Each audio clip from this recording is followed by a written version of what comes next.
영상 에세이 제15편 코칭의 작동기제. 그 첫 번째, 패러다임 전환.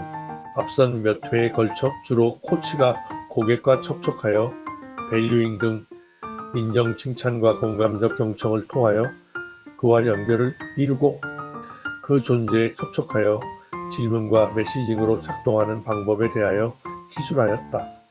그러면 이러한 단순한 코칭 기술이 고객에게 적용되어 작동하는 기제는 어떤 것이기에? 성공한 코칭은 어마어마한 변화를 고객에게 일으키도록 만든다고 하는 것일까? 궁금해진다. 앞 13번째 연재에서 자, 어떻게 할래? 라는 코치 프랭키의 열린 질문이 매기의 표면적이던 창의력 두뇌에 작용하여 이를 활성화시킴으로써 그녀가 고정화된 패턴에 빠져 수세에 몰리던 권투 게임을 두뇌를 활용하는 플레이어와 두뇌를 활용하지 못하는 플레이어와의 대결이라는 새로운 패러다임으로 전환시켜 승리로 이끄는 과정을 목도하였다. 이에 추가하여 워크숍에서 자주 패러다임 전환에 활용하는 게임이 있어 아래에 소개한다. 워크숍 참여자들을 한 팀에 5명씩 서너 팀으로 나누어 진행한다. 점심 먹고 식곤증 날 때쯤 한 팀에 넓은 비닐 깔개 한 장씩을 나누어주고 풀밭으로 나간다.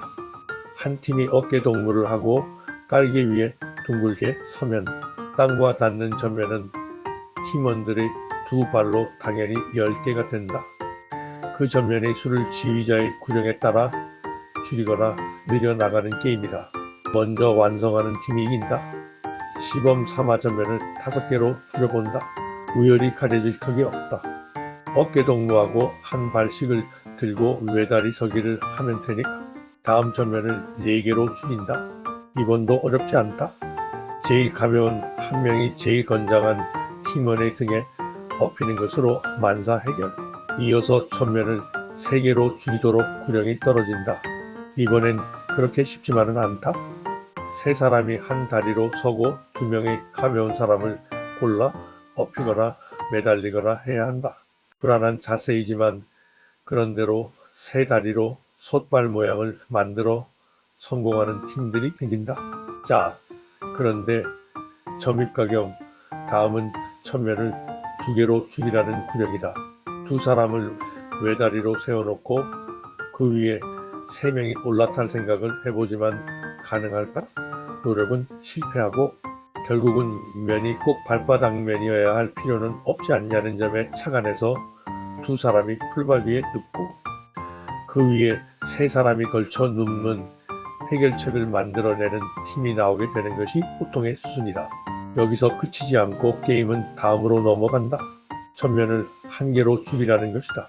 앞에서 한 방법을 원용하여 건장한 한 사람을 깔고 그 위에 4사람이 걸쳐 엎드려 하나 둘 셋 새우처럼 배 뒤지기를 하면 일원상 모양이 나오기는 하는데 그 전에 밑에 깔린 불쌍한 팀원 입에서는 이미 비명이 터져 나온다.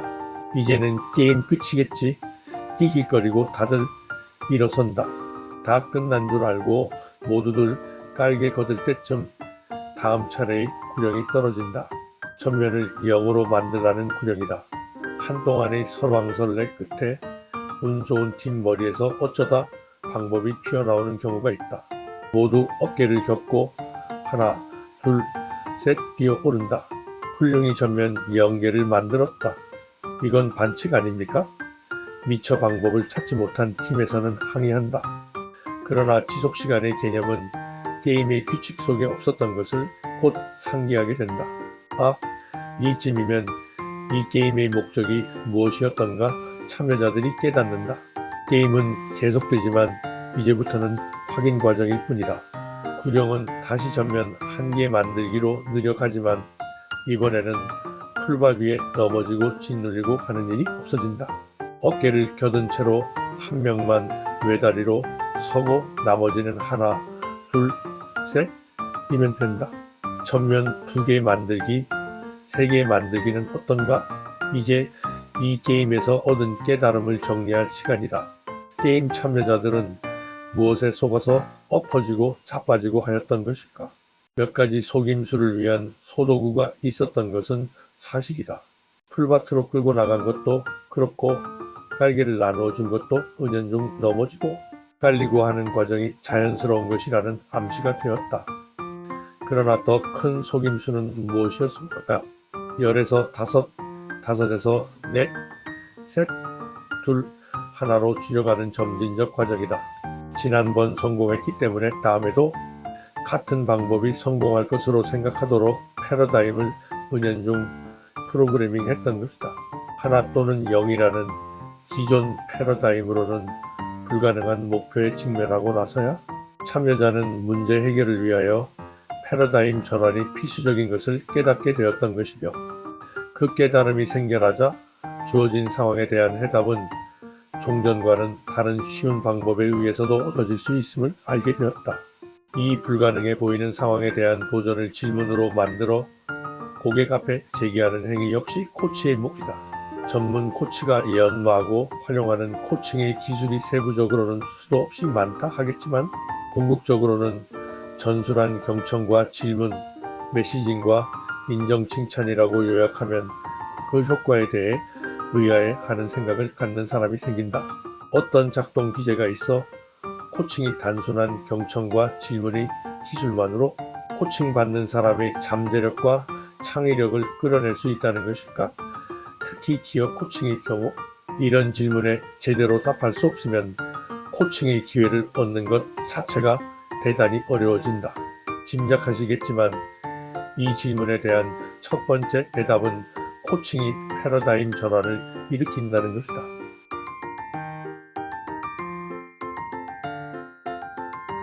어떤 것이 부처입니까? 어떤 수행자가 동산 화상에게 묻자 화상이 답했다. 삼위세근이라.